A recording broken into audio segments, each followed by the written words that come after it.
Hey, how you guys doing, man? It's Joe D, and welcome to Friday Share a Beer Show for December 29th, 2017. This is the last Share a Beer of 2017. So this would be it, yeah, because we had the Tuesday Share a Beer this past Tuesday, and this one would be it. So, hey, Zach, how you doing, brother? Oh, he ain't got his headphones on yet. But yeah, this would be the last one for 2017. We will have our New Year's show um, coming up this Sunday, which is New Year's Eve. We will start with GMT, Greenwich Mean Time. We'll start with that.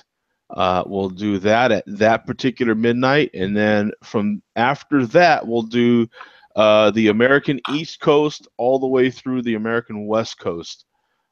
Short little shows, each one of them. I think the GMT will be a little longer, and the East Coast probably a little longer. But I'm gonna try to keep them around 15 or 20 minutes apiece. But like I said, that the other one might go a little longer. So I'm not sure. Hey, Mark, how you doing, bro? Good, how are you? How's it going, Zach? I thought it said Mark How's it going? Anderson. It might have. I've been playing around with Google a little bit. Oh, okay. But Let's see. in any case, Oh, okay. There you go. did it say Anderson? I don't Or know. is it- Hang on. I'll continue. I'll figure Yeah, it out. yeah. It doesn't. It's not a big deal. But yeah, that's how Sunday's deal will work out. So looking forward to that for a bunch of different reasons right now. How you doing, Zach? Yeah, good one. How are you? All right, man. All right.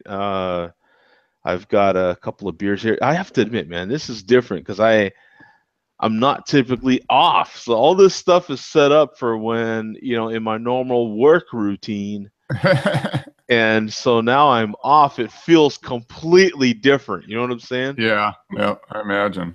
It feels completely different because hell, now I woke up, about an hour and a half ago, and it's like, wow, this is weird. hmm Okay. I'm used to waking up right before the Tuesday show and having to do a show. But yeah, this is, but it's fine. That's all my personal gripe. But how you doing, Mark? Excellent. Excellent. Good. Winding down the year, trying to get some total everything up for the end of the year, get an idea how much tax I'm going to have to pay next year. Yeah, right. Yeah, that's the fun part, isn't it? Yeah, it's a lot more interesting now with the business. So a lot more stuff going on. So figure I might as well start early. Yeah, that's true. Yeah, get a head start on it. That way, as it comes closer, you're all set. You're all ready to go. Yeah. No surprises. Hopefully, Yeah. you know. Um, Let me see what it says. but It that's just that. says me. Oh, okay. Yeah, that does come up. Hello, I'm going to log out and I'm going to log back in with my real name. Yeah, I didn't mean to. Oh, you no, know. that's fine. That's fine. Let me log in. So back in a flash. Okay. So what are you having, Zach? I'm having pretty much my standard sort of beer. I have Cooper's Extra Stout. Ah, okay, It's Cooper. pretty much a staple for me. So Yeah. it's I know a lot of people will be pissed when I say this, but I prefer over Guinness any day. So Yeah. Cooper's ain't too bad though. You're having the Cooper's which one? Cooper's Extra Stout. So it's at Extra. 7.3%. If my I haven't memory is had right. the extra stout though.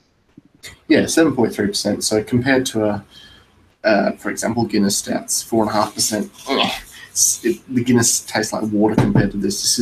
It's pretty bitter, but you taste coffee in it, and it's just it's a stronger beer. I like it. Might as well crack it open. Yeah, I've had it, man. Let's see. Oh, you got some smoke in there. Yeah, you got some A bit of smoke. smoke. And then those Coopers, though, they're twist offs, aren't they? This no, the stouts. No, stouts aren't. Some of them are, I believe. If I'm pretty sure some of them are. The stouts aren't. They're there actually. Oh, okay. So that wasn't a twist off on the top of the bottle? No. Yeah. Oh, okay. I see it. All Yeah, right. I see it now.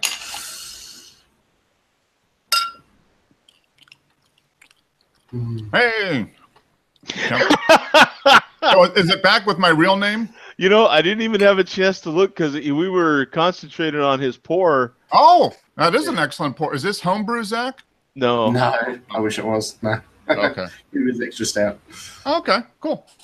I'll be doing a home brew. I delayed it hugely, but sometime early January I'm going to be starting stout for my home brew. So looking forward to that.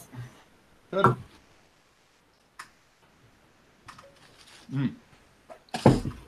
Yeah, it's funny. It's funny too, Mark, because normally I don't necessarily pay too much attention to it, but it's just a quick second that it pops up there. Yeah. Well, it actually was because I have an extra account set up for investigating stuff, if you know what I mean. Oh yeah. I got you. It's let's see. So let me check out that one beer you're having there, Zach, because I have not had that one. I've had some Coopers, but not that one. It's got a pretty crap rating. I don't think it should be that. I'll give it a solid 4. It's not like a Tom beer or anything. Yeah. Yeah. It's not the best stout I've had by any means, but it's good for the price.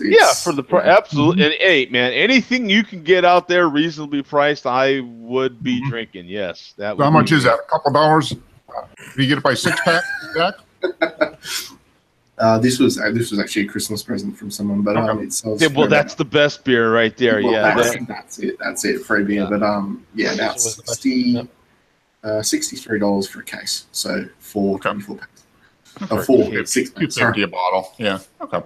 That's not bad. Yeah. So yeah, not too bad for us for a 6.3. You've got 26,000 total ratings on here, 253 in the last 30 days, 6.3% ABV, 41 IBUs, and a 3.46 bottle cap rating.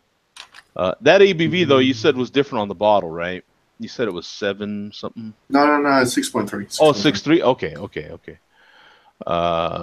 So yeah, if you have Coopers in your area, maybe you can check it out and let us know what you think. It's interesting, that photo I saw that they do that with like every beer here, but the actual top of the label, as you can see, has got a kangaroo on it for the international. That's when you know it's an actual international. Oh, I got you. Versus Australia. You've just got Coopers, so, and a barrel. So. Oh, good point. Yeah, I know they always try to make them a little different, and so that's the little touch right there. And we would never know because if you're having Coopers here, it's going to be with the kangaroo on it. Mm-hmm. Oh, it is. Okay, cool. Right. I mean, because I'm looking at most of them and they have the kangaroo. Yeah. Now I found one that doesn't. Mm-hmm. Okay, this is interesting. Yeah. Huh. Okay. Well, thanks for that tip, man. Have you ever had Coopers there, Craig? Yeah, we get. I can't remember what ones we get now. There's, I think it's 2 or 3 we get, but then you don't see them. We get them, but they're not around all the time, kind of thing. Yeah. The main ones I think they do is the sparkling. But yeah, I remember the name of it. It's a sparkling ale anyway. Pale ale, and I think. And it would probably be the stout that they export. So. Yeah, I've had the pale and I've had the sparkling ale.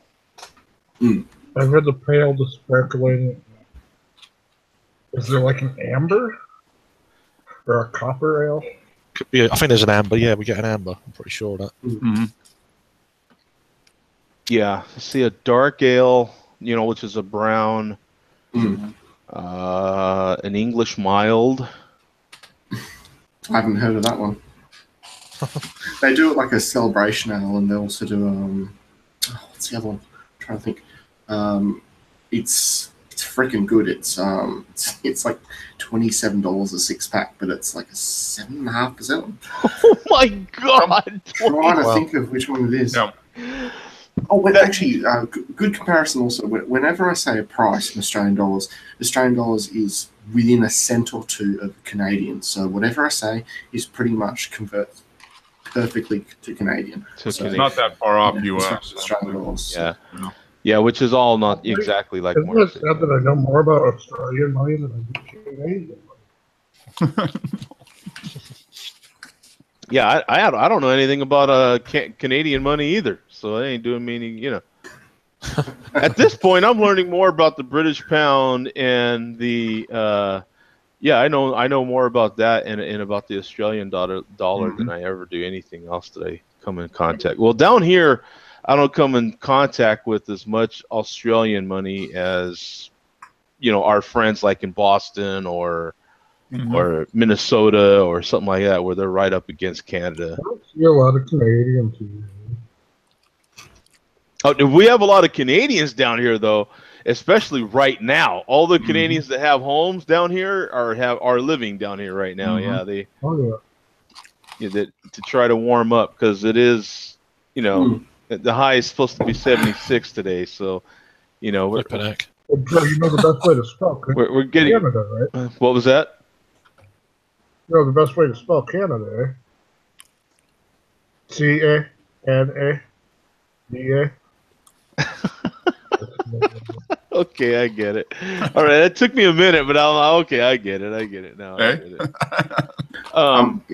Sorry, just to interrupt very quickly. The beer I was thinking of anyway, the 7.5% was the vintage ale. It's 7.5%, and they do it's a seasonal beer, but it's a seasonal beer that lasts all year until the new one comes out. But that's the one. If you get a chance to try it, is pretty damn good. Okay, yeah, I'm seeing that one here as well, and that one looks like it's a pale ale. It's seasonal. I'm not too sure actually. It's pretty strong for a pale ale, but yeah, it's an ale. It's a extra strong vintage ale. That's what they call it. Okay. All right. They've also got a Cooper's seasonal ale that's about 4.3%. Oh, okay. That's probably the one I'm seeing right now. Then, yeah, the seasonal session. I wonder if they do anything just for export market, like Guinness do for the States. Sometimes that happens. Yeah, like the export stout. They do. Freaking hell! I'm trying to think. I toured the factory, so they told us all the kind of like various things about it, and they do a certain sized bottle. I think it was like 570 ml or something kind of odd for us anyway. They did export that specially for places in Europe, but can't remember the exact size. I know what I want to ask you, Zach, since you're here, and it comes to mind right away. Are you one of those parts of Australia that's being affected by that new Tesla battery? Is that sort of a big deal? Or is that Coopers is though? So Coopers is in South Australia. So they did the Tesla battery up at freaking hell, can't remember the name of the town, but they did about 200 k's north of where they make Coopers. So not really. South Australia has got just about the highest priced electricity in the world.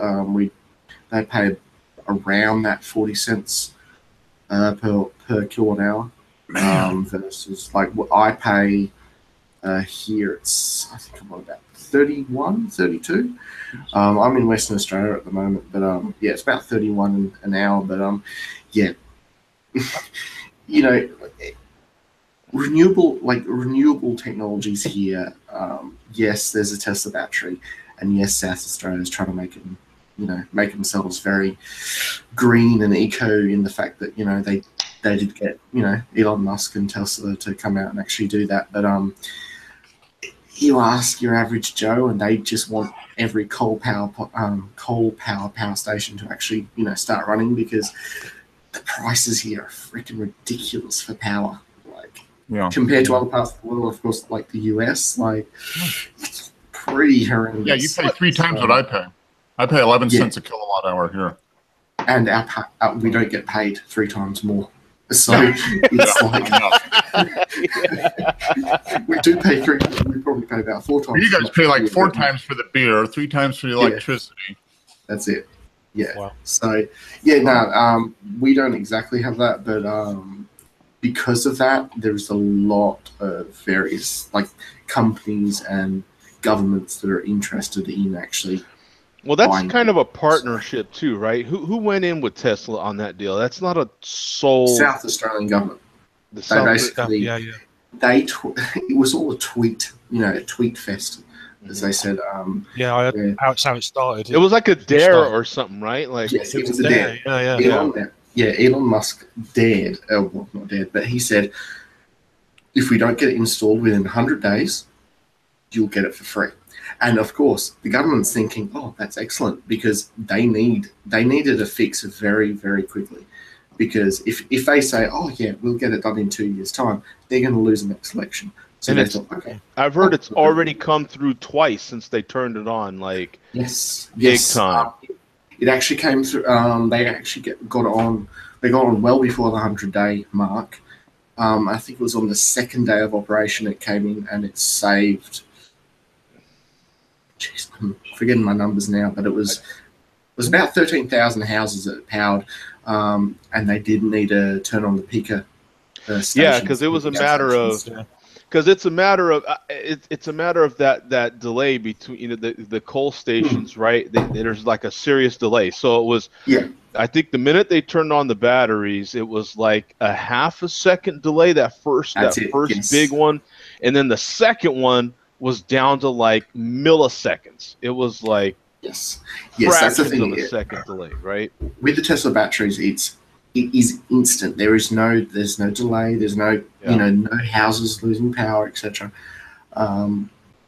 And it's very understandable that they did install it there, because I've driven through the actual town they installed it in, and up, and for about 200 k's there is, well, when I drove through, I saw about 250 wind turbines, and these ain't small wind turbines. They're right. Yeah, they're big. Right. Yeah. So yeah, it's very understandable they actually did the battery setup there, but it did save.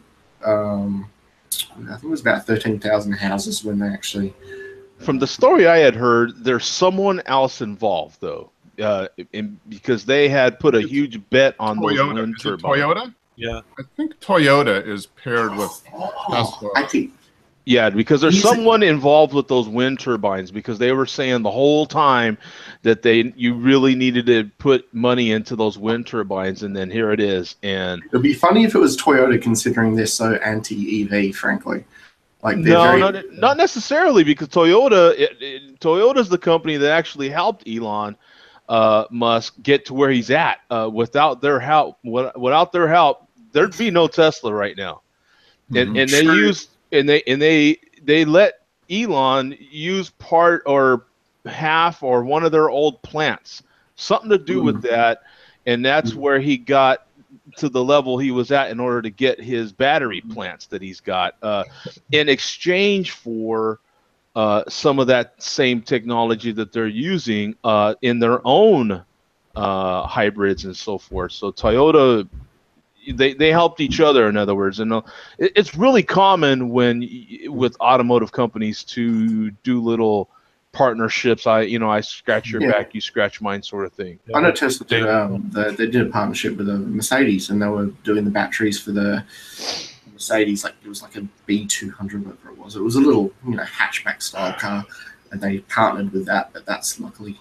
That's ended. But one interesting fact about the batteries that they actually installed in South Australia is they're not actually all power packs from the Gigafactory.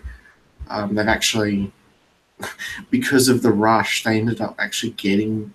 I believe it was Panasonic that they actually got some of the batteries from. It was either Samsung or Panasonic. So it was kind of like. yeah, a lot of people. Oh well, this is not even what they said, because they said, oh yeah, we're going to install all the batteries, but they kind of outsourced it. Apparently, they outsourced some of the batteries, but yeah. It's in now anyway, and it's yeah, it's one heck of a big battery storage system. I know it got a lot of skepticism when it all first, because he done that big interview thing, and that's on YouTube somewhere. And yeah, he got there's a lot of barbs out for him by obviously people who make money out of coal factories and stuff in South Australia, well, that's the thing, things like that. South Australia is the most EV, or not EV, but electric sort of renewable energy place there is, purely because of the amount of sun they get. Like you drive through South Australia, there is literally 90% of the houses have solar panels on them. It's just excellent for solar power, etc. But the actual government is run pretty much like they're very strong coal. Very strong as far as the coal industry goes. So, they were suggesting, New South Wales and Victoria kind of, but, other states should, do similar systems, and the premiers are all like, no, not interested, because South Australia is pretty much the only one who's actually kind of more interested in renewable energy, versus everyone else is just... Yeah. So it sounds like if you live in South Australia, it is, with the power failures and everything, it's just worth your while to go solar, or to go, some sort of independent wind turbine or whatever, because the power is just going to fail on you anyway. Mm-hmm. Well, you get a decent amount of wind because they're like at the end of the Bass Strait, and sun is pretty damn high. You get a lot of sun. It gets freaking hot out there too. So it does make a lot of sense. So yeah, it makes sense now that we're talking about it even more, because I've really looked into one of those Tesla power walls for my house, and a lot of the videos for the power wall are from there. So that makes a lot of sense now that you're talking about that. That's cool. Thanks for that, Zach. I just thought I'd bring that up while you were here, man. And what are you drinking, Craig? I'm drinking a beer from Sierra Nevada. It's the Otra Vez. Oh, you are? Okay, awesome. What do you think about that? It's for the style of South Australia at the moment, not here, but yeah, it's not too bad. It's kind of what I'd call an entry level kind of goza sour. Yeah. It's not too kind of that kind of sourness going on for my palate. Perhaps I'm a bit more used to this style than I was 2 or 3 years ago, maybe. But for me, I'd say it's like an entry style. It's a 4.5, I think. Yeah, it's meant to be just the total, and it's actually supposed to be like a Mexican style version of that, isn't it? Right. Yeah, it says it's brewed with cactus. Yeah, prickly pear. Yeah. Yeah, so it's supposed to be. Oh, okay. It's really light and crisp. Yeah, I mean, it's got some sour, but it's not a typical ghost. No, it's meant, just like you said, it's meant to be just one right after another, especially at 4.5%. It's just meant to just crush them. I mean, just sure. But like you said, you're not necessarily nice and warm right now anyway, so it's not necessarily the beer for right now where you're at, but it works. It works though. It's nice. Yeah, it's nice.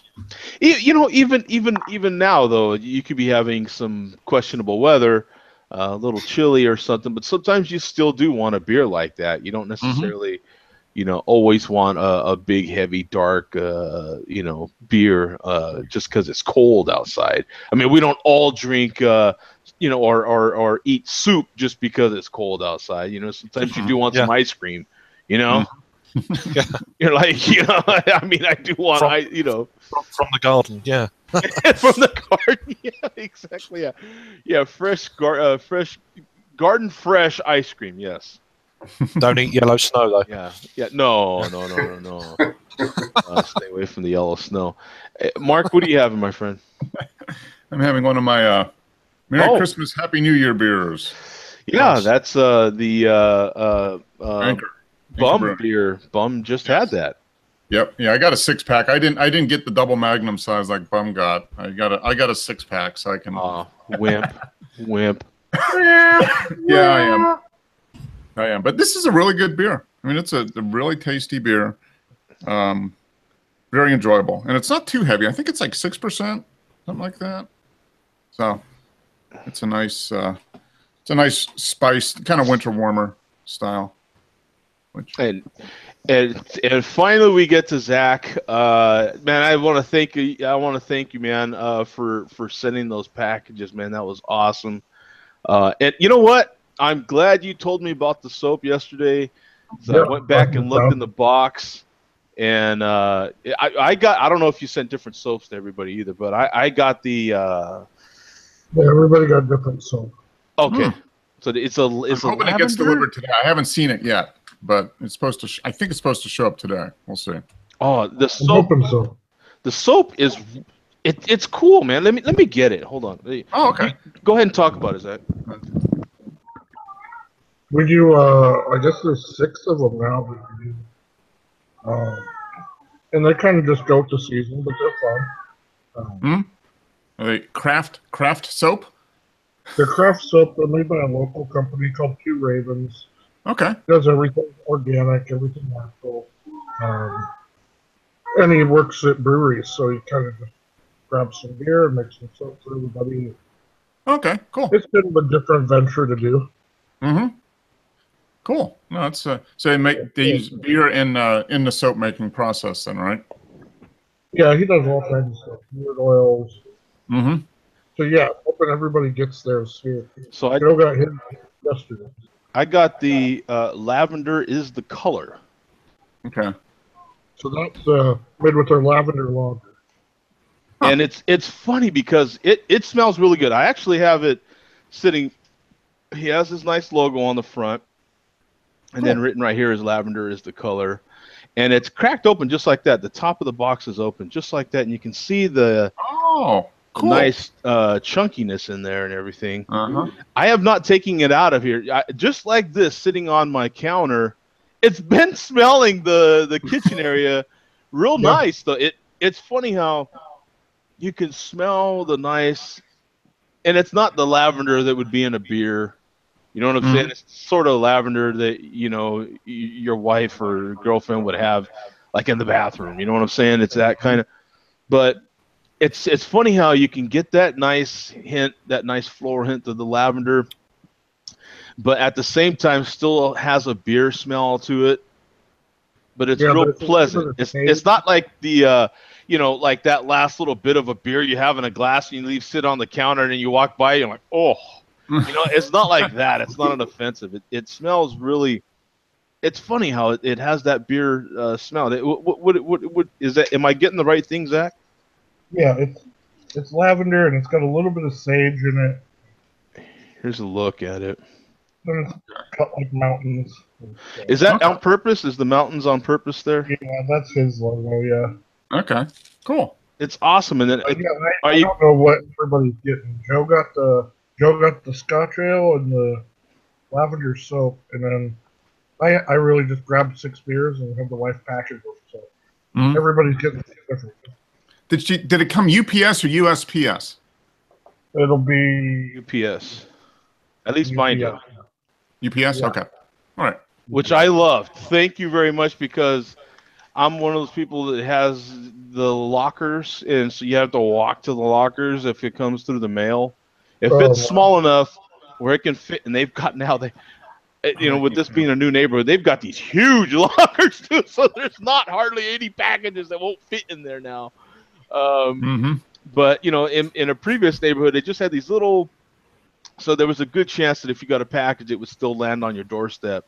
But otherwise, you know, you got to walk. So when UPS comes, though, of course, it goes to your front door, which I definitely prefer. But yeah, I like the logos and stuff on there, man. The packaging's really cool, and that's Zach's logo, by the way, man. If you have not seen it, he's got a really cool logo. I like that. Two Ravens soap company. If you're interested, And it's 2ravensoap.com if you would like to order some soap, man. I'm telling you, it really smells nice. They do beard oils, bath bombs, all kinds of different stuff. Mhm. Here's a look at the hopefully yours Crowler. shows up even tomorrow. Yeah.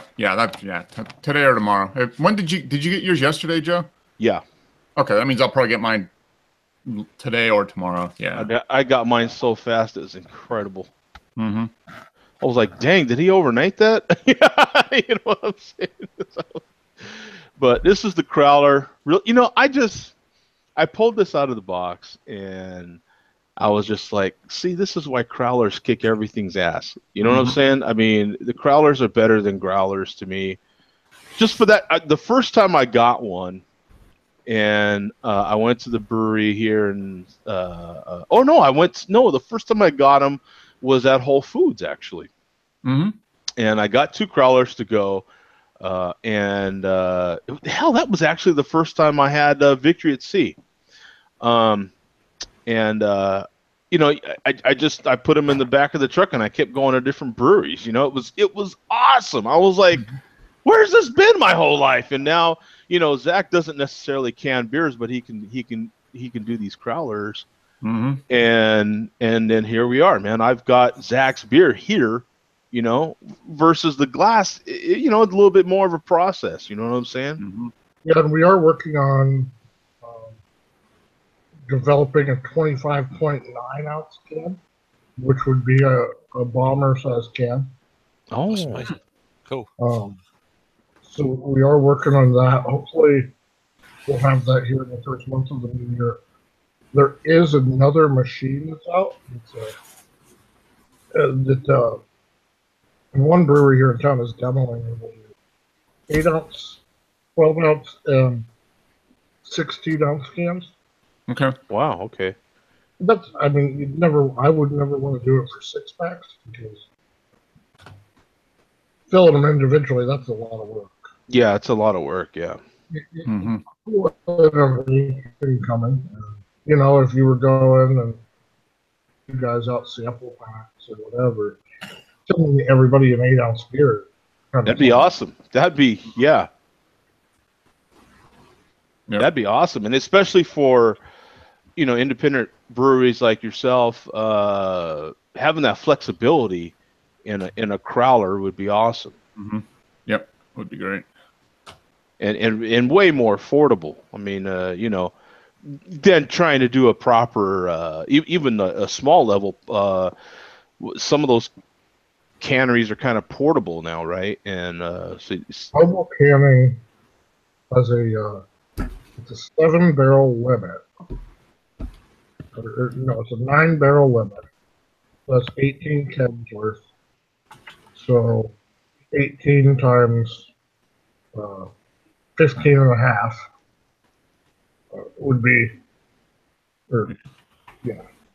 So that's how many 270 gallons or something like that. Yeah. Yeah, about that. And then I think the cost is roughly right at like $1.02 a can. It was like a 2000, cost about $2,300 to do a 9-barrel run. oh wow, okay. Yeah. So your profit margin when you're using mobile canning isn't very great. Yeah. And the problem with mobile canning is they just took up, and you're kind of going off what hopefully their stuff works. I've heard of guys losing thousands of dollars worth of beer because there's a leak or beer or whatever.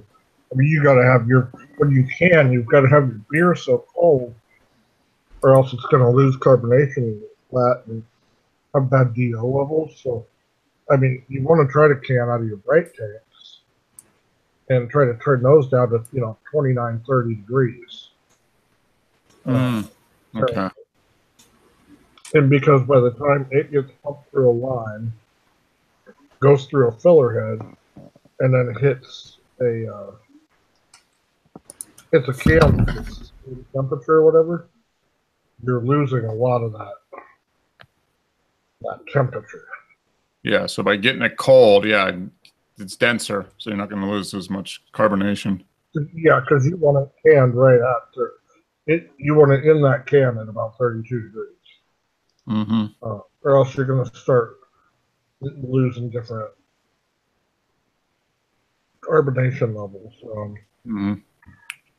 The tap room's different. You know, people like their beer served a little bit warmer off the tap sometimes. And we serve ours right at about, it hits the glass at about 36 degrees, 37 degrees. Mm-hmm. Okay.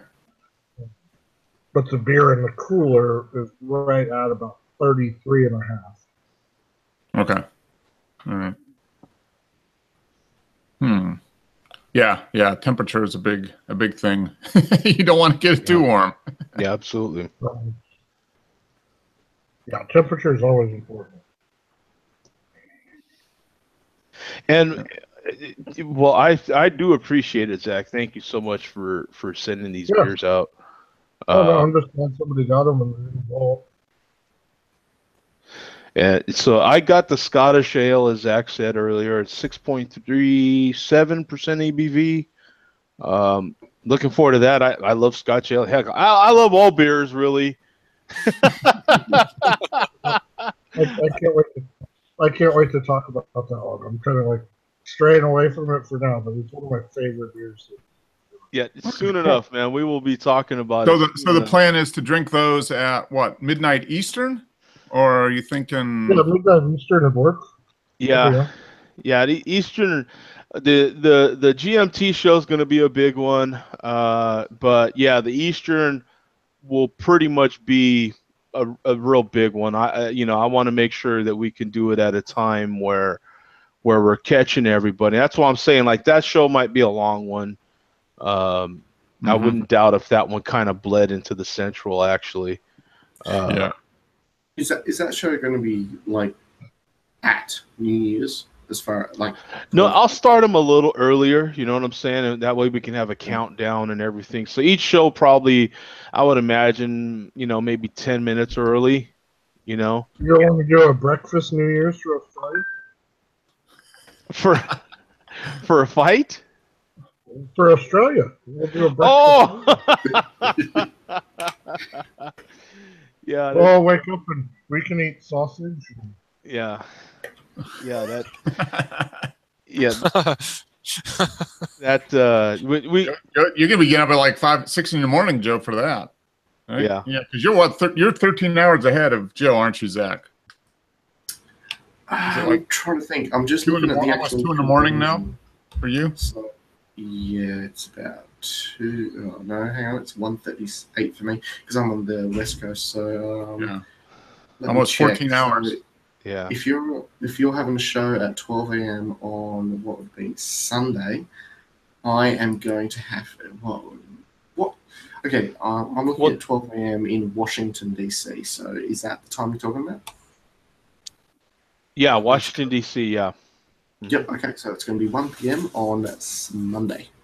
Yeah, you guys are 13 hours ahead of East Coast time. But like I said, there is So still. you'll be having New Year's lunch, so you'll be able to tell us how 2018 is going, right? Yeah. Exactly. Give us from the future. There is still. It'll be shit. Don't go there. The GMT though, I mean, there is still that one that you could jump in. That one's going to be a lot more friendlier to you if you. That'd be like at 8 in the morning. Yeah, it'll still be past yours, but it'd still be closer. Wouldn't that? So you're talking about like LA time, right? No, GMT, the Greenwich Mean Time. So that's. Oh, that's European, is it? Oh, yeah. Well, it's Greenwich time. It's. Yeah, it would be 7. That would be 7 Eastern, 7 p.m. DC time. So that's whatever that equates to. 8 in the morning for you. Yeah, 8 in the morning for you. Yep, 8 a.m. for me. Yep, there you go. So you got to wake up early. That's how all of us Americans have to watch soccer. Yeah. I have a group of buddies that go out almost every whatever time the soccer is playing during the week or whatever. and it's like 4 and 5 a.m. and they're watching the match. Yeah. Yeah. And Yeah, there are some people that are doing that. It seems like everywhere. Like there's certain particular bars that'll open up for them and everything. yeah, we have a Uh, few. And then depending on your laws in your area, then that you're able to serve or not. It just depends. Mm-hmm. We can start at 5 a.m. Oh, you can start at 5? Okay.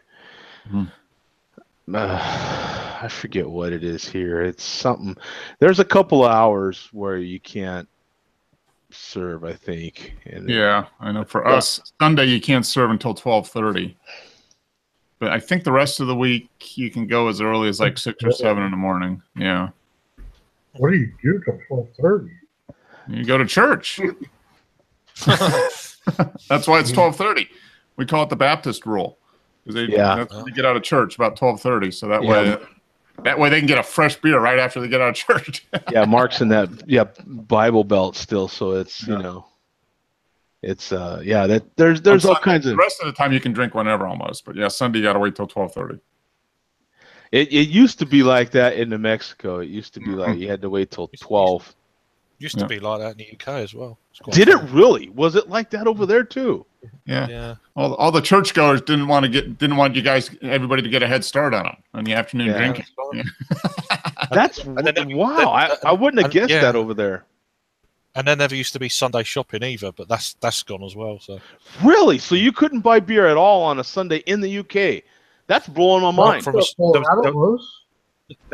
no supermarkets or anything open at all. There was no shops. Anything was shut on a Sunday back in the day. Mm-hmm. Yeah. Wow. We used to have that in Pennsylvania. They called them the blue laws. Yeah, I couldn't. No retail was open on Sunday up until about like 1970, early 70s, and then they changed it. But yeah. Mark, do you remember when Colorado you couldn't buy liquor stores had to be closed in Colorado? Mm-hmm. Oh, that was probably after you left, even there. Yeah, it was like the early 90s. Now, it was probably mid-90s when that changed, like 94, 95 maybe. Yeah. Yeah. That was weird. I still don't understand car dealerships. Why the hell are they closed? So, Mark, maybe you can answer this question. Do you think it's a smart money decision for them to open up retail on a Sunday? Oh, I think it does. Yeah, definitely. Definitely. I think it is. Yeah. You're a retailer. Go for it. It's money. It's money. Yeah. So if you're a retailer, you would probably support that decision to start. And of course, yeah. I'm leading into Mark's little financial segment here. That's a great segue, Jeff. It's not quite a Mark segue, but I'm trying. Yeah. No, so this week's podcast is about turning resolutions into realities. So I just gave some tips for everybody makes resolutions around the first of the year. So just some tips on that, how to actually make resolutions that you actually have a reasonable chance of achieving, rather than just saying you're going to do whatever. So yeah, that's coming up in a few days. So I've already got a couple of my resolutions. So and make sure to tell everybody where to get your podcast, because I get asked. So that's good. The Financial Clarity Podcast is the name of it. So you can find it on iTunes, Stitcher, Google Play. Most of your podcast players should have it now. It's been out long enough that it's got a search. There it is. That was the first one. Yeah, I think that was the first one. Or you can just go to my website, financialclaritypartners.com, and listen to the podcast. Careful, Joshua. Anything with Mark. I'm just getting kicked off YouTube and Google real quick. Yeah. Here's the Financial Clarity Partners. This is where you can also get in touch with Mark here as well. Yep. You can sign up for all things. You should just rename your website. You should just rename your website "How to Afford More Beer." More beer for less. Exactly. Actually, that'd be a good podcast episode. I can do that. Yeah, craft beer. But hats off, man. Finance. It is. Any It's a real tough field. hardest college classes I ever took. And that was just intro to finance. And Yeah, there's a lot of money. there's a lot of stuff that goes into it. And the biggest thing is just people just you're busy living your life, working, doing whatever you need to do, and a lot of times financial planning is just having somebody in your corner that can offer you an objective objective opinion, kick in the ass when you're not doing what you say you're going to do, and keep you on track. That's a lot of what I do. So, getting a finance degree is difficult. Those are hard classes, man. I spent a lot of time at the bar doing homework. A lot of reading. That's why they sure. What we got? Let me see. Tom in the chat. Well, we got Mom in the chat, of course. Hey, Mom. CJ, mind your grandma, boy. That's right. And we got Tom in there. Hey guys, hope everyone is looking forward to me. Or is that NYE? What is NYE? New Year's Eve, I guess. Oh, yeah. New Year's Eve. Okay, I got it. Yeah, but I'm not. Some people move way faster with the acronyms than I do. Yeah, that acronym, right? Initials. Anyway, have a good one. Drinking some Plymouth gin at the moment. I'm not familiar with Plymouth gin. It's probably some pinky out craft gin. Yeah, some pinky out stuff. What's up there?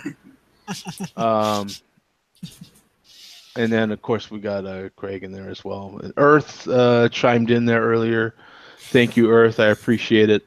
But yeah, so I'm happy to get Mark's in there. I got a person on the answering comments little thing I did there that was still asking about Mark's channel, and I'm like, you have not at this point watched in a long time, have you? Because that's only been 2.5 years.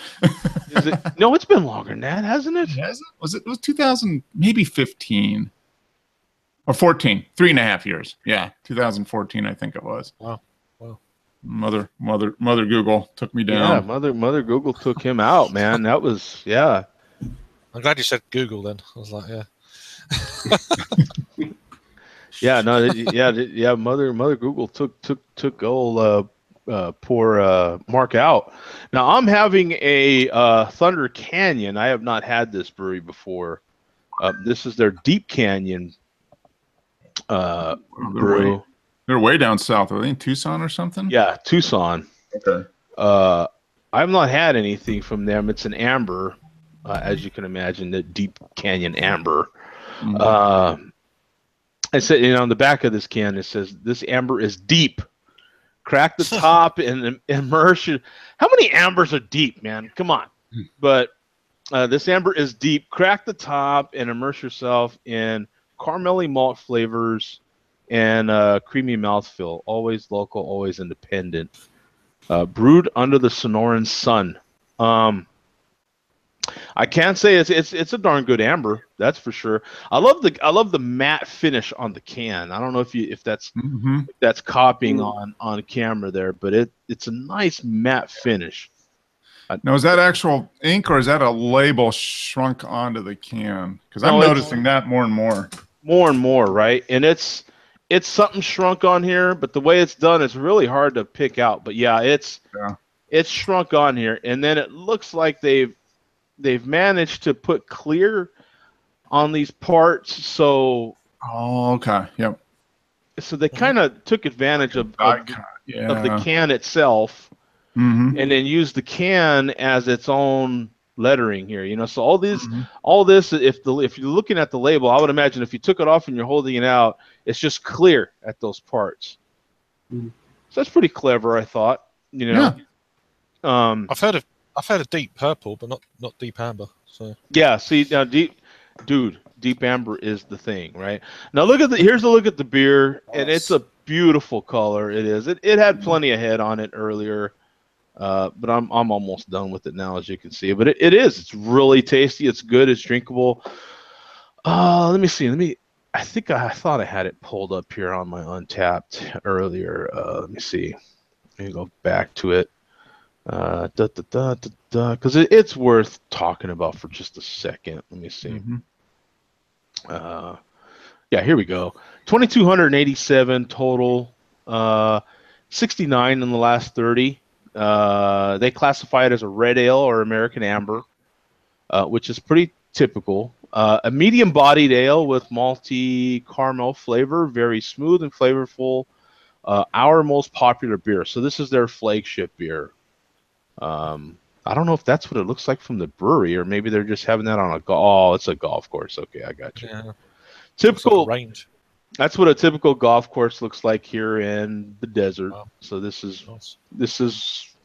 I mean that could be Phoenix, so for all I know. You know what I'm saying? Like it's that well, they said Stone Canyon. Yeah, Stone Canyon right there. I don't play golf, so I don't know. I know that's kind of blasphemy in a golf area like Arizona, but yeah, I don't play golf. I guess it's I don't know. What could I compare that with? Well, I don't play Colorado and not skiing. Everybody thinks if you live in Colorado, right. Yeah, especially if you live in Aspen, right? So yeah, that'd be like living in Aspen and you don't ski, right? You're like, what? You're like, no, I don't even care for skiing, bro. For real. Matter of fact, I'm allergic to skiing. You know what I'm saying? Yeah. I don't even know how to spell ski. Or it's like having someone that lives in Denver and is not a Bronco fan. Yeah. We've got the one person right there. Did you see the appreciation I got for that comment? We got the unicorn on the show live. Yeah. Oh, the Broncos. Yeah, that's like, and it is too. Bronco, dude, that is Bronco country for real. You go up to Denver, and that is Bronco country. And yeah, and we've got the one guy that is anti Bronco in the show, and I'm not anti golf, but this is a huge dude. Phoenix, come on, Southern Arizona is huge in golf. I can't even tell you how much golf is here for real. But there's also, I also live in the other half of the country that is huge into baseball, and I don't play baseball either. So what the hell, right? Yeah. And then now, Craig, how big is? I'm curious about two sports: American baseball and American basketball. I would think there's more of a taste for basketball than there is baseball, but what is there? What's they're pretty much. I mean, I would say on a level thing. NFL is obviously number one. Oh, okay. It's become a lot more popular in the last 10 years, I'd say. Okay. There's a lot of games live on our sports channels over here, things like that. That would actually be nice. Like Sunday afternoon games would be prime time in the UK. Yeah, the earlier ones. Yeah, the earlier games. But I mean, there's also some college football we're starting to get now and things like that. Really? Yeah, which is like, what? Okay. Wow. How? Okay, so but basketball, is it kind of integrated into your maybe because like you can go pretty much anywhere here. If you have a park here and it doesn't have a basketball court on it, it's like not a park. You know what I'm saying? Like, how is basketball? Because I know they have their own leagues and everything over there, their own professional basketball.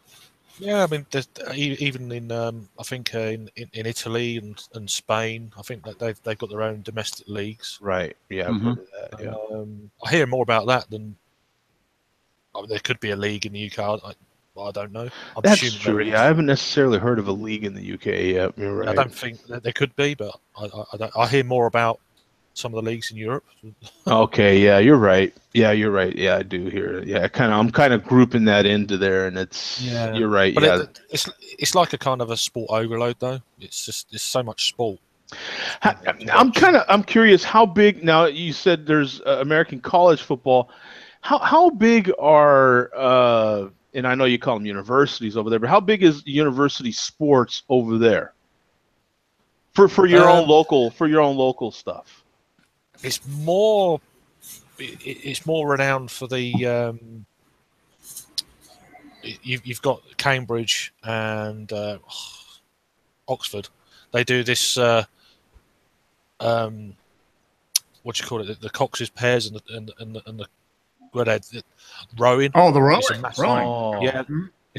That's a massive thing. That they have teams against each university every year, things like that. That's kind of big.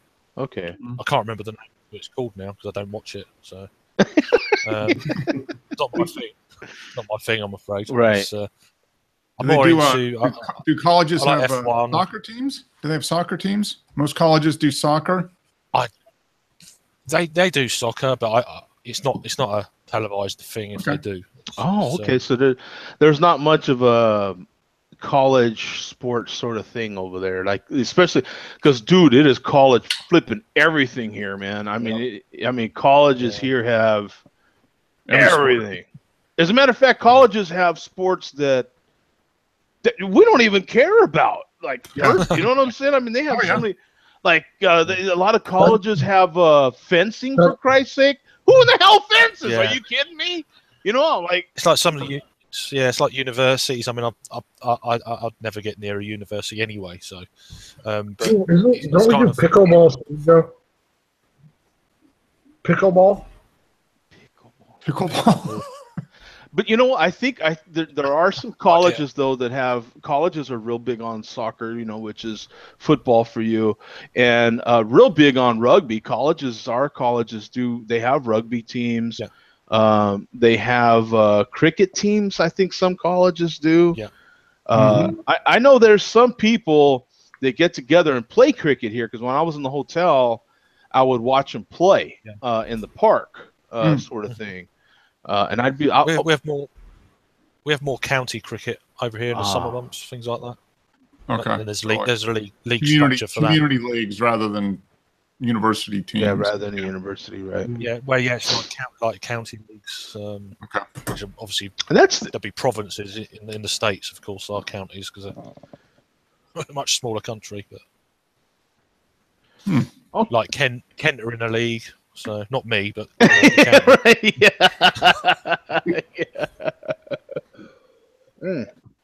Well, that's interesting, man. Yeah, thanks for helping me out with that. I was kind of wondering because, man, now the big ones are definitely college football. Is dude? There's people that, especially like in Mark's part of our country. Dear God, college football. I don't know if bigger than pro football. It's just huge. It's huge. And then when you get into, you know, from where Mark's at all the way almost to New Mexico, almost. I mean, high school football is even a huge thing. You'll see big stadiums, especially in Texas. For Christ's sake, you'll see huge stadiums for high school football. I mean, football in this country is bananas. The appetite for it. I know they've got a league. Is it in Louisiana? There's quite a bit of college football as well. I've heard. Anyway. Well, yeah, I would imagine. Yeah, Louisiana. Is it everywhere though? Or is it just in certain states? No, it's pretty much everywhere. But there's just like in certain places they're really crazy about it. Like just I would imagine there's hardly any place that don't necessarily. You could probably list easier the high schools in America that don't have high school football. Yeah. Because some high schools can't afford it.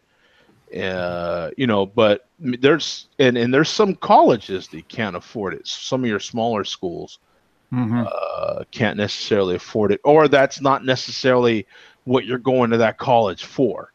Yeah.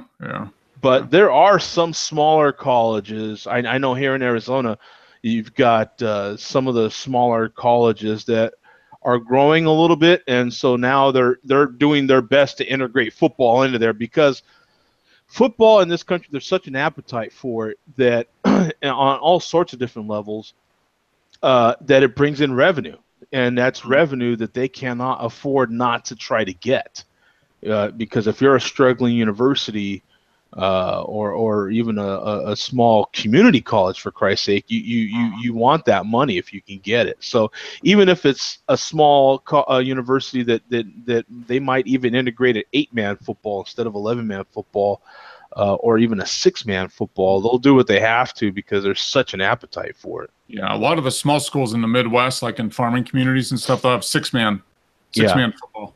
Yeah, like in Colorado, like the plains of Colorado. Zach, you get up like into Sterling and those type of areas, they'll have 6-man teams, right? 6-man, and I think 8-man still league. Yep. Yeah. And then you go into the 1A, 2A, Right. 3, 4A, all the way to 5A. Yeah. Yeah. So do there's. you have like, is it a big thing that if a college doesn't have football, you're going to get a lot less people actually applying to go there because of the fact they don't do football? Not necessarily, because you've got your Ivy League schools and they're smart schools. You know what I'm saying? But you're going there because you're smart. Like you want to get one of those pinky out diplomas. You know what I'm saying? But a lot of the small schools that can't do football, they may specialize in other sports, like maybe like track and field or baseball. Yeah, basketball especially. Yeah. Look at Denver University. Hockey. They are an outstanding hockey team. But, I mean, Harvard, you look at Harvard's got a good hockey program. But who was it? Didn't quarterback for the Bills, he was an Ivy League school guy, wasn't he? He's the guy that went to Princeton? A couple of years ago. I think he was. Was it Princeton?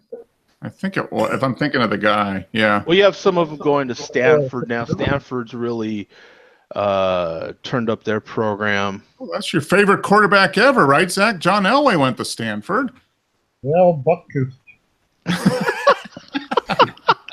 But yeah, guys, this the college sports that are big here are definitely football just reigns supreme over everything. But also in college, though, there's a huge college basketball is absolute off the charts here. Oh, I can't wait! I'm already prepared for my. There's people that don't even care for basketball that come March are just become the biggest, because the March Madness here is pretty huge. You get. And let's be real about it, Craig. It is literally all about betting. If it wasn't for betting, you know what I'm saying? Money being bet, March Madness wouldn't be junk. But it's You had Final Four in Phoenix last week. Yeah, we had it here. Yeah, we absolutely. That's when I was down there because I was staying at the hotel with the Michigan basketball. Yeah, you got college basketball. And then it falls off after that. You got college football and then basketball, and then it starts to fall off after that. Yeah. I think the other one, the big one, is probably baseball, and then you got like track and field. I mean, that's something a lot of colleges can do is like track and field. Track and field's a big one, but I was going to say you've got women's college basketball is also big. After men's college basketball, I would think it would be women's college basketball. Mm-hmm. And then going into track and field, some soccer programs are big. Mm-hmm. You're going to have men's and women's soccer programs. Some of the soccer programs have really gotten big, and then I would imagine it's probably track and field. Yeah. Even after the soccer for some of these schools. Wow. Right. Soccer's really in college. College soccer, I would imagine, is even bigger than pro soccer here. At least with the American League. That's a big change in the last 20 years. It is. Track and field used to be, certainly in the 80s and early 90s. It used to be huge. The Olympics and stuff like that. It's there's still a decent little appetite for it, but not what it used to be. No. Yeah. I remember like Carl Lewis and that kind of era. Right. Oh yeah. And that was when boxing was still a big thing too. So yeah. That's some things do come and go, but yeah, it's actually in college though you've still got a huge appetite for like lacrosse. You've got a huge appetite for college hockey. Mm-hmm. college rugby in certain areas. Lacrosse and rugby is going to be certain areas of our country. Yeah. Gymnastics, swimming and diving. And then golf. Yeah. Golf there's a lot of college golf. There is, yep. With men and women. I mean, that's something that even small schools can field a men's and women's golf team. You know, but see, with college, like a lot of these programs are funded by football or basketball. Yeah. Those are the two. Men's football and men's basketball are the two that move the needle. You know, so a lot of those schools, as a matter of fact, a lot of those schools that have no business playing some of these other bigger schools will go over there and get absolutely crushed. I mean, just because they got no business being on the field other than a paycheck.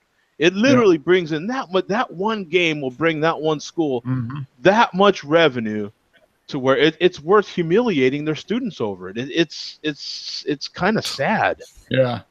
It's bullying. Yeah, kind of. Yeah, it's like you playing your 5-year-old son. You're like, are you kidding me? Competitively, you know what I'm saying? You're like, but I'm gonna get $50. Get in there, Junior. Yeah, right. You're like, yeah, this game's worth $1,000, boy. Get your ass in there, straighten up. What are you crying for, boy? Get in there, man. Yeah. No crying in football. Yeah. I need to earn my money. Yeah, it's like you playing your 10-year-old in anything. You know what I'm saying? You're like, you know, what's wrong with you, man? What are you crying for, boy? Yeah. Do you want your pocket money or not? Yeah. Yeah. Take it like a man, boy. What's wrong with you? Yeah. Christmas is coming up. Get out there. Play. Literally it is. And every once in a while, one of those teams wins. And then it's the biggest upset ever when they win.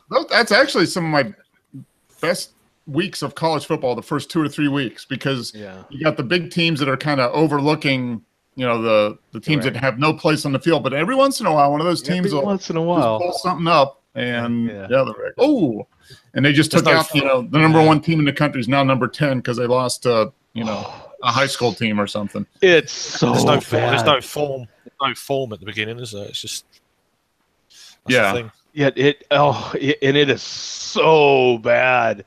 It is so bad when they lose, man. It is bad because they've got no business losing. That team shouldn't even be on the field with you, you know. But a lot of times the players, you know, they get this in their head too, so they get kind of full of it, and they take that other team for granted. And, you know, that other team, you know, they don't know necessarily that they're supposed to lose. You know what I'm saying?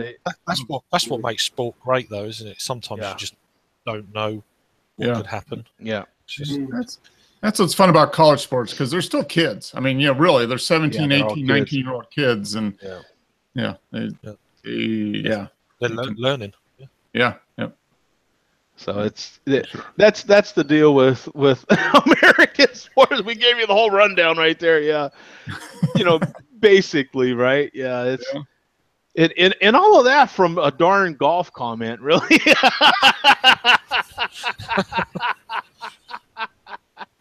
I'm just gone on to I've only finished. Oh, look at you! Wow, 8:05. What do you think of that? That's kind of a session beer right there.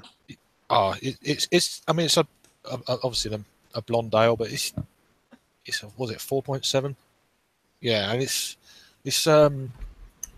again it's got a kind of a Pilsner quality to it, I think. Yeah, that kind of classic German Pilsner quality. It's really kind of clean.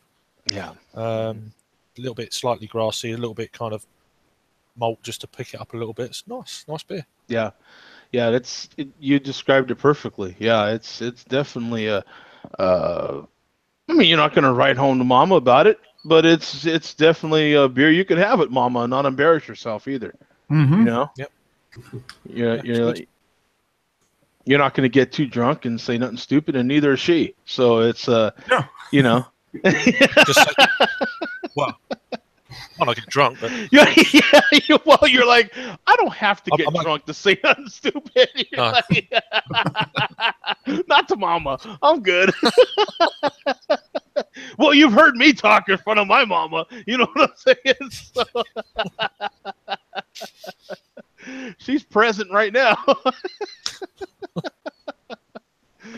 Hey, Zach, are you on to anything else, man? Oh, me.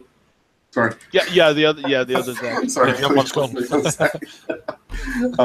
Yeah, nah.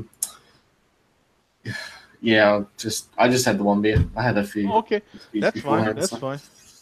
Did you move on to something else, Mark? Yeah, I moved on to this one, Eventide Scotch Ale. Oh, wow, Scotch ale, cool. Yeah, Yum. and that's what I was asking, because it's a can, but the label it's basically shrink wrap on, so it's it's not paint, it's kind of like your beer. But yeah, this is the end of they're brewed out of Eventide Brewing. They're in Atlanta, so it's a local brewery, and it's 8%, 8.2%. Is that their Highlander? Yep, Highlander. Okay. Strong Scotch ale. And very good beer. I think I might pick up another 6-pack of this tomorrow. It's very, very tasty. I tell you, man, my next beer is not a local beer, but it's one that you guys have been seeing me have a lot. Oh, okay. Is Zach out of here?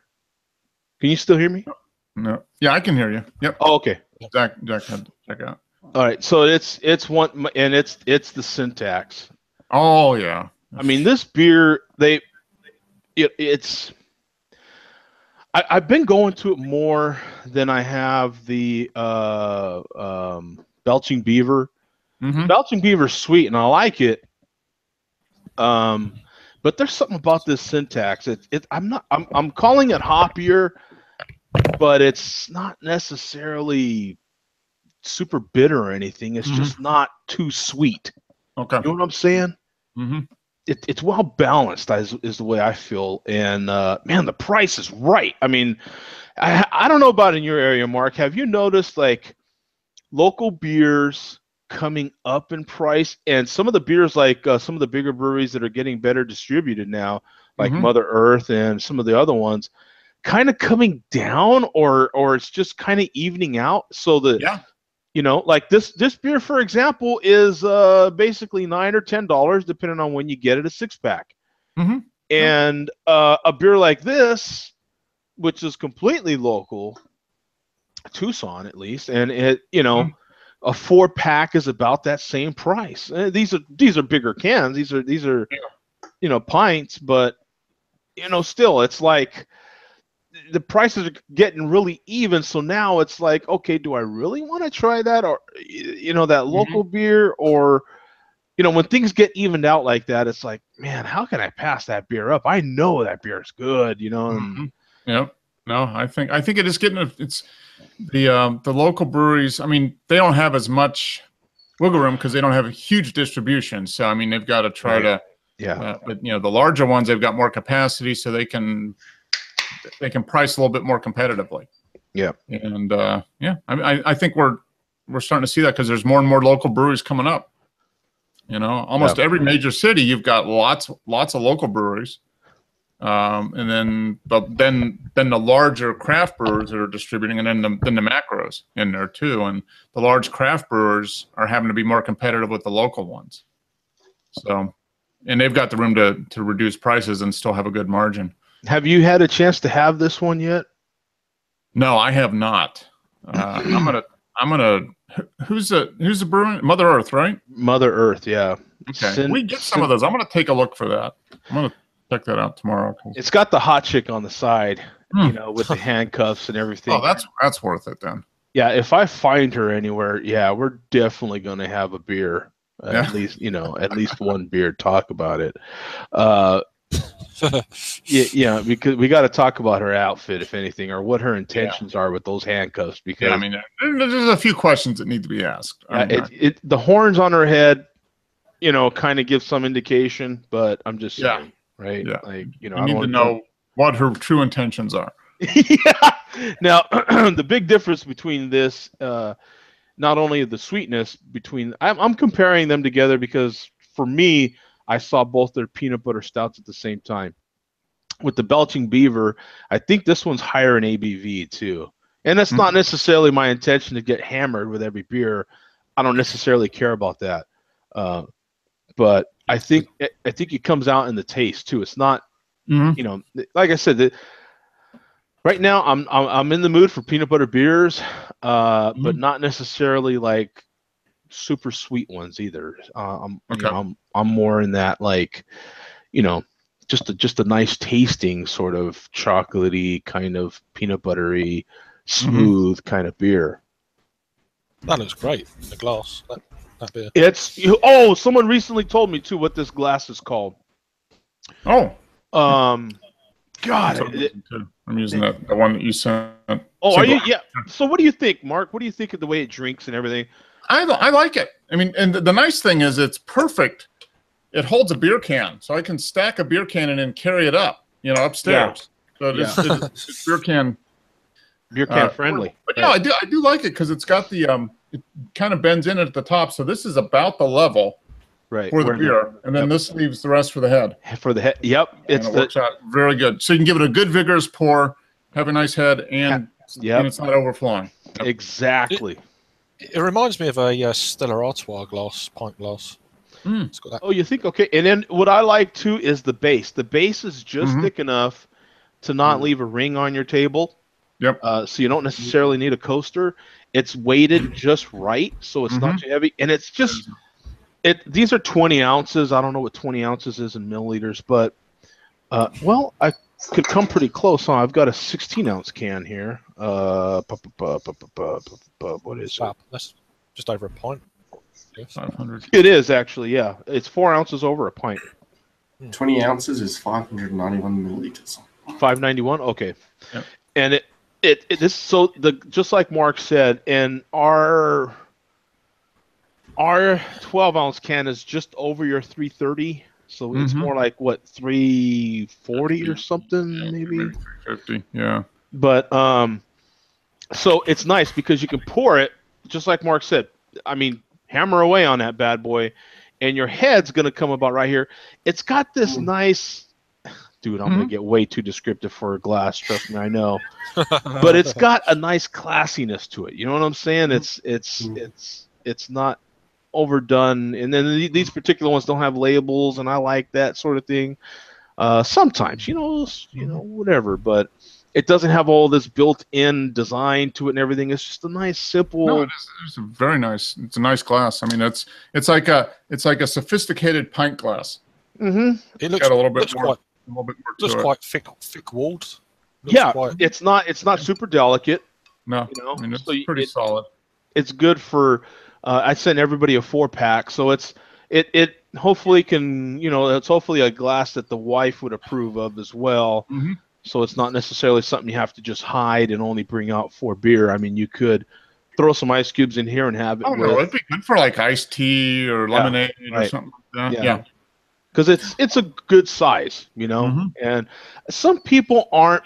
I'm really into glassware. I love and I got my glass kind of thing as a kid from that lady who's in the darn chat room now. She's responsible for a lot of this junk. So you're saying you blame your mother? Okay. I can blame her now for everything. But no, my mom was a big, and I think a lot of women or even men now have this sort of thing. But back then, I mostly saw it with women. But they would collect crystal and that sort of thing. And then she would take me, more specifically, there was a couple of places, at least in the 70s when I was growing up, where you can actually watch a glass blower and watch someone make it. And it was just the most intriguing thing to me. I don't know if you guys are familiar with it, but they have like that straw and they're blowing into it and they're heating it, and it's an art. It's a total art, And turning it. And it's just so. I remember watching it and just being really intrigued by it. And then at the end of it, you're holding this glass, and you're like, "This is so cool." You know what I'm saying? At least to me. And so that's where I get my little glass. Would you call it a fetish, maybe? But yeah, I think so. Yeah. But my little that and labels. Yeah, that and labels. Yeah. So that's where I get my little glassware thing from. Is my mother, just doing those simple little kind of nice things. You know what I'm saying? And And she would have these really, growing up, she had these really nice display cases and stuff. Hell, I have one of them right there, and and display all that nice glassware, crystal or whatever. And so that's where I get it from. So cheers, Mom. Dilly dilly. Which to me is very English, Craig. Hello. That is very just to remind you of your culture that you got from America, okay? Dilly dilly is what we think of. That is. Craig's like, It's okay. Yeah. Oh, how it's funny because when you're, we could come up with all our little things about our different cultures, right? I'm sure in Craig and in Zach's thing, you have your little things you do with Americans, and and we have our things that we do over here, and that's it. Right, that's it. Like whatever that is, you're like, no, that's it. That's the way Americans are, right? And we this is what we do. And it's funny when you're actually in a conversation like this with people that are actually in their native country. It's kind of silly. You know what I'm saying? It is. Great. It's good. But it is. It's fantastic, and it's what I love about this format. I just absolutely love about it. Thank you guys for jumping in here. We're gonna close this one out now. Let me see. We got Scott in there. Oh, what's your guys' favorite beer glass? We'll answer that and then we'll close it out. What do you got there, Craig? What do you have a favorite glass? I think it depends what I'm drinking. Yeah, I do like the tulip glass. Must admit. Yeah, that kind of style. That's probably my favorite. Yeah. Zach, do you have a favorite? Well, it's such a simple glass, but I just like it. It's this, but it's got the Yep. It just classic. it just sits just so comfortably. Yep. It's just a standard glass. That's a standard English pint glass, right? English pint glass, and it's just just holds so comfortably in your hand. Yep. I have one of those too, just like that one. You can get a lot of beer in it. It's just nice glass. I do like the I guess you could say traditional kind of stout glasses. They have the stem, but I like this. So. Yeah. You don't see these over here much. So. Yeah, no, that one is good. That was another one that I really liked when I got it. Absolutely, and I still drink from it quite a bit. Yeah, Mark, do you have a favorite? I think overall it's probably the tulip, like Craig said. I mean, that's a really versatile glass. You can use it for everything. I mean, I use it for everything from like bourbons to IPAs to sours. I mean, you can pretty much get a good. It's good for just about everything. So it's a good standard. But then a pint glass, something like this, or what Zach had, is probably the second one. So. I'm trying to think of. God, I am absolutely lousy, as crazy as that may seem, with glass names. I know the tulip glass. That one's pretty darn popular. I'm trying to search for through my Amazon account, of course, for that one glass that I ordered, and I had been wanting, and then finally I got one. Gosh, I must have ordered it a lot longer ago than I thought. I don't know. It's the one that I got from Woods Brothers. Do you remember? Oh yeah. That's actually my. Yeah, I don't know the name of that glass. I'm really bad with some of these new styles that are coming out with now. Like this one, I don't know. Will someone put it in the comments what the name of this glass was? And I already forgot it. Yeah. We're getting to see a lot of Teku glasses over here now, which are great for like IPAs and stouts for the aroma. Yeah, but they are very kind of they got a very long stem. Okay. Yep. But it's a little bit delicate when you're washing them up and stuff. So only I wash them up. Right. Yeah, and you're really I have some that are so delicate that I literally am very careful, even with the temperature of the water that I'm using, because they're that delicate. God, I wish I could, because I do have a favorite, and I guess I could run and get it really quick. I'm trying to look it up. Man, why is it not popping? Let me get it really quick, because this drives me insane. No, that's a good question. Do you wash the glasses by hand, or do you put them in a dishwasher? Your beer wash glasses. mine by hand. I do too. Yeah, always. All my beer glasses, and when I drink wine glasses, the same thing. Wash them by hand. And, I don't have a dishwasher, so all by hand. So. Okay, yeah, there you go. But mind you, as far as what he was saying, I had a wine glass. It was like one of the huge kind of fish bowl type ones. And I had that I've had that for about 3 years. Yesterday, I washed it, and the thing just shattered in my hand because I washed it with hot water, and then I just washed it too quickly with cold water, and when I was washing it. Oh wow! I've never had that. I've had a glass break when I like dried it too hard. Put the towel on your side and started drying it off. And it broke. So I don't even do that anymore. I just rinse them out with hot water and then just set them upside down on a drying rack and let them dry overnight. Usually what I do now. I definitely towel mine off. My mom says right there. Well, we got Scott in the chat real quick, and he asked for the styles of glass, and then he said, "Cheers, lads." I love my old 70s, 80s dimple pot, solid as a rock. Yeah, I've got get the old. You can get half pints and full pints. It's like got a big handle on it. Oh, the real old kind of traditional, but they're really thick. Oh yeah, almost like the big steins, almost like a tank type. Yeah, I've got one of those from when I was in Germany. I still have one. I know what you're talking about. The one I've got super huge, but it's probably a smaller version of that that you're talking about. And you can really I should say my favorite glass is my Andre the Giant glass, but don't get Andre mad with me. And then my mom says that the cabinet I have is from my great grandparents. It's not taller than me, but it is pretty tall. But that's how old that one is, and the glass that's on that cabinet is all hand blown. You can see the imperfections in the glass and everything. I just love it. Love it. But in any case, this is the glass that's my favorite right now.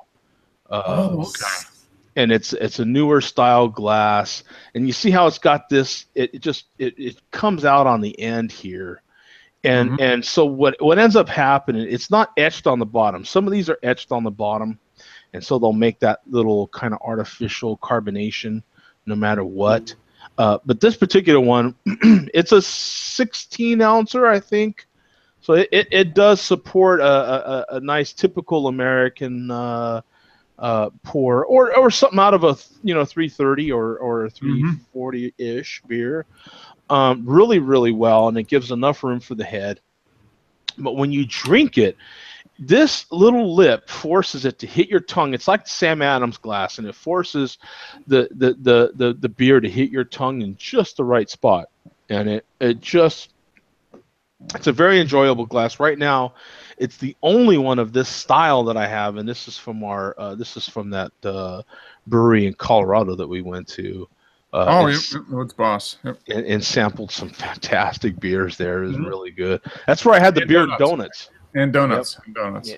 And pulled pork.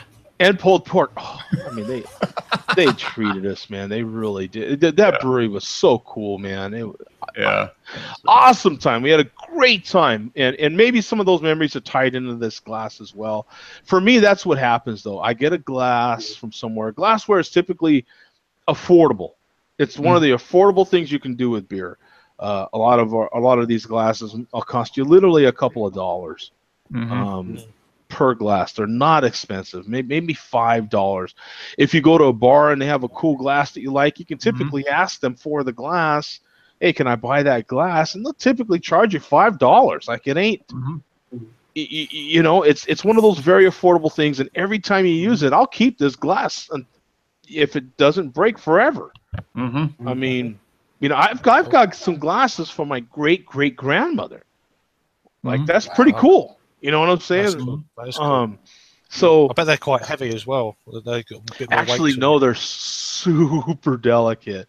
And, Right. and some of them broke when they came down here, and it was very sad because they are old. No, but they're hand blown, so they're very, very delicate. But it's pretty cool because the cabinet that I have is a particular cabinet that my great grandparents, when they first came from Italy on my Italian side, it's the first cabinet they bought when they came to this country, or one of the first pieces of furniture they bought, and they would store their liquor in it, and so you can still see some of the stains from the brandy and from the amaretto and stuff that they would drink.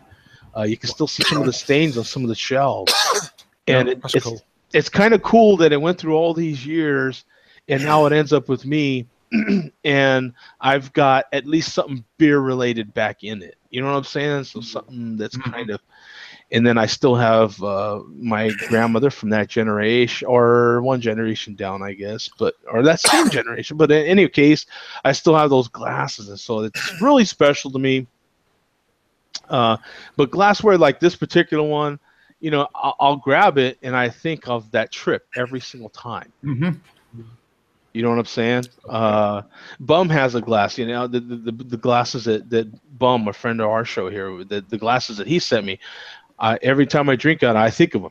You know what I'm saying? And so that's why, to me, it was a special little thing. It's a little thing, but it was special to me. Nice, though, isn't it? It's nice, though. Yeah. Because I know what my mindset is when I grab that glass. I'm like, oh, so-and-so sent me this glass, or this glass came from. And that's a big part of enjoying anything. Yeah. You know, but, I mean, it's just kind of memories and associations that you have with everything that goes along with it. So it's really Joe, cool.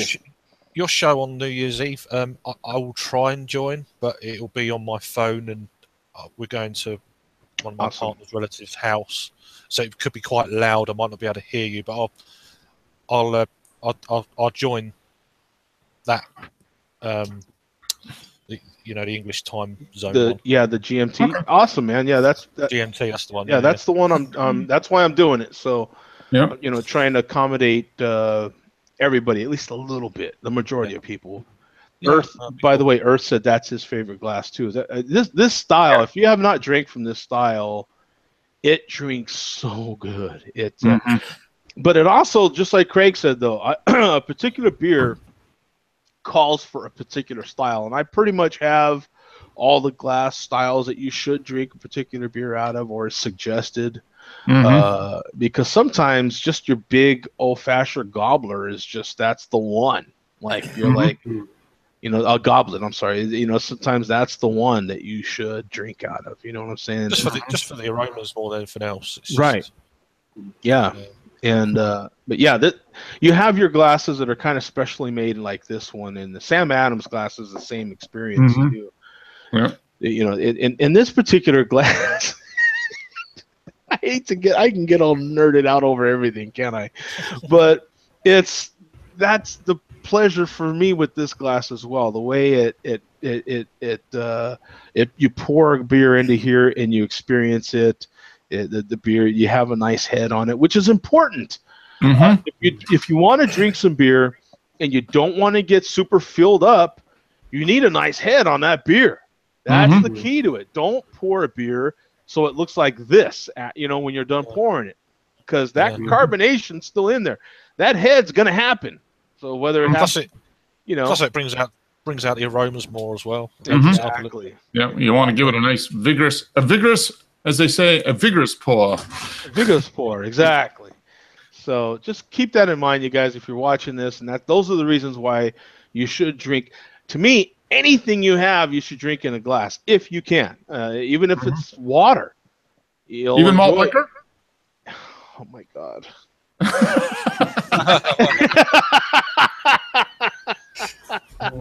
Everything except malt liquor. Yeah, everything. Yeah, because malt liquor. And malt liquor is just made to drink fast. Drink it as fast as possible because if that sucker even gets to it's 32 degrees, if it gets to 33, you're screwed. Right? That's it. Like, don't You're out- let that you're out. stuff warm up. So You're out of the game. yeah. So some people will pour it in a glass just so they can drink it faster. Whatever you got to do. Whatever floats your boat that way. You know what I'm saying? Yeah. Okay, guys. Thanks so much, man. We will see you Sunday. Thank you to everybody. If we don't see you Sunday, Happy New Year's to everybody. Yes, Happy New Year, everyone. Happy New Year. And things. Yep. I want to make sure that everybody knows I appreciate all your support, and I wish you the best going into 2018, man. We'll see you. Peace out. All right. Good Take night. care, guys.